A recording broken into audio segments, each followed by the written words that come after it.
अस्सलामुअलैकुम class 10th उम्मीद करती हूँ आप सब खैरियत से होंगे। तो इंशाल्लाह आपका बेटा जो आज केमिस्ट्री का पेपर हुआ है उम्मीद है कि बहुत अच्छा होगा। तो नेक्स्ट आपका पेपर है उर्दू का, तो ये आज उसका गेस्ट पेपर आपके साथ शेयर करिए। तो अल्लाह ताला से दुआ है कि अल्लाह ताला आप सबको कामयाब करे। तो आपने कमेंट सेक्शन में आमीन लाजमी लिख देना है। तो यहाँ पे उर्दू का आपके पास पेपर है, यहाँ पे मैंने MCQs है फर्स्ट पे और इसके बाद आपका सब्जेक्टिव पार्ट है। तो इसके MCQs का आंसर जो है वो मैं आपको लास्ट में दूँगी। तो सबसे पहले इस MCQs को देख लें। नेक्स्ट सबसे पहले आपके पास आ जाता है सब्जेक्टिव पार्ट। सब्जेक्टिव पार्ट में आपके पास है हिस्सा अव्वल। इसमें आपके पास सवाल नंबर 2 है हिस्सा नज़म, जिसमें बेटा आपके पास यहाँ पे 4 अशार दिए गए लेकिन आपने उसमें से 2 करने हैं। तो यहाँ पे चेक कर ले। सबसे पहला अशार आपके पास बताया गया है कि हिस्सा नज़म में से 3 जबकि गज़ल में से 2 अशार करने हैं। तो इस हिसाब से आप देख लें कि हिस्सा गज़ल में आपके पास 4 है और 4 में से आपने 3 करने हैं और गज़ल में आपके पास 2 हैं। 2 अशार की तशरीह करनी है आपके पास, 3 और आपने 2 करने हैं। तो नेक्स्ट आपके पास आ जाता है हिस्सा दोम और हिस्सा दोम में आपके पास मंदरजा झैल नसर पारों की तशरीह कीजिए और उसके बाद आपने ख़त कशीदा अल्फाज के मायनी, सबक का अनवान और मुसन्निफ़ का नाम लिखना है। तो बेटा जब भी हम लोग नसर पारों की तशरीह करते हैं उसमें अल्फाज के पहले हमने मायनी लिखने होते हैं आपने, फिर सबक का अनवान और मुसन्निफ़ का नाम लाजमी लिखा करें क्योंकि इसके भी अलग अलग नंबर होते हैं। तो सबसे पहला आपके पास है मैं पालकी से उतरी और चादर को अच्छी तरह ओढ़ा इस परी के साथ चली, क्या कहूँ अंदर क्या बहार थी और हज़ारों परियां गोरे गोरे रंग बूटा सकत।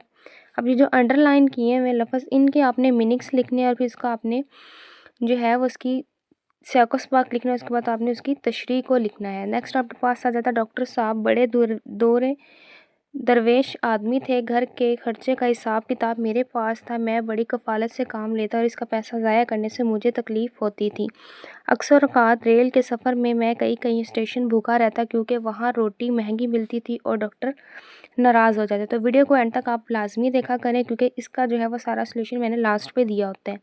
जिस तरह आप MCQs हैं और आपका ये पार्ट है। नेक्स्ट आपके पास आ जाता है सवाल नंबर 4। तो सवाल नंबर 4 में आपके पास है बेटा कोई से 5 सवालात के मुख्तसर जवाबात तहरीर करें। तो सबसे पहले आपके पास सवाल है यहाँ पे, सुल्तान टीपू अपनी जद्दोजहद में कामयाब क्यों ना हो सका। सेकंड है ईद उल फितर का हमारी मजहबी और दीनी ज़िंदगी से क्या ताल्लुक़ है। तो बेटा ये आपके 10 नंबर के जो हैं ये सवाल हैं और टोटल आपको दिए गए हैं यहाँ पे 8 सवाल दिए गए जिसमें से आपने 5 करने हैं। तो यहाँ पे आपके पास 8 हैं और आपने 5 सवाल करने हैं। तो नेक्स्ट आपके पास है थर्ड वाला सवाल, लड़की पर मीर आज़ादी की असलियत कैसे वाज़ेह होती है। सवाल नंबर 4 है नाम देव ने पानी की किल्लत के ज़माने में चमन को कैसे शादाब रखा। और सवाल नंबर 5 है नात के पहले शेर में हजूर सल्लल्लाहु अलैहि वसल्लम की कौन सी सिफ़ात बयान की। और 6 है दियारा इंसान से शायर की क्या मुराद है। नेक्स्ट आ जाएंगे आप यहाँ पे सवाल नंबर 7 है काफ़िया और रदीफ़ में क्या फ़र्क है। सवाल नंबर 8 है शायरा किस बात पर नज़ा है। तो बेटा आपके यहाँ पे 8 सवाल और 8 में से आपने 5 के आंसर देने हैं।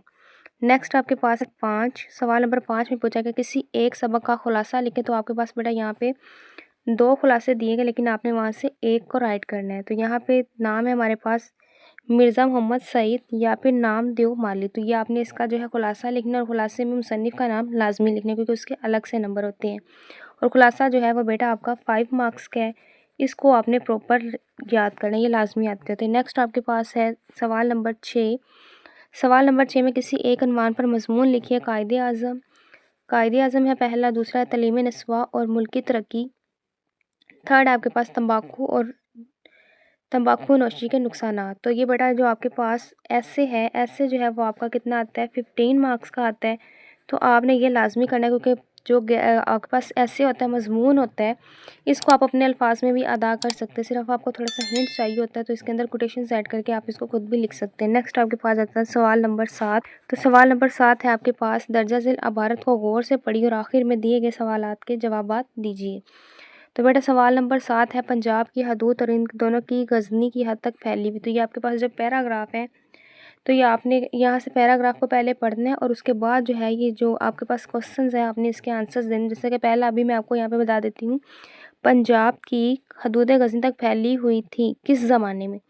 तो ये आपने बताना है। तो पंजाब की हदूद उन दोनों में गजनी की हद तक फैली हुई थी और राजा यहाँ का जयपाल था जब मुसलमानों के आगे कदम मालूम है तो एक भारी फौजी से चढ़ाई थी। इस तरह से आपने इसको रीड करना है और रीड करने के बाद आपने ये जो मौजूदा आपके पास 5 सवाल हैं इन सारों को आपने इसी तरह सॉल्व करना है। एक दफ़ा दोबारा जो है ये अपना जो गेस्ट पेपर है इसको दोबारा देख लें। यहाँ पे हिस्सा नज़म, गज़ल, फिर आपके पास नसर पारों की तशरीह करनी है, तो इसके बाद आपने जो आपके पास एक्सरसाइज के सवालात होते हैं उनके जवाबात देने होते हैं। उसके बाद आपके पास खुलासे आ जाते हैं, दो में से आपने एक करना होता है। फिर नेक्स्ट आपके पास है सवाल नंबर 6, इसमें आपके पास मजमून होते हैं 3 जिसमें से आपने एक को राइट करना है। फिर सवाल नंबर 7 है, इसको आपने यहाँ पे करना है।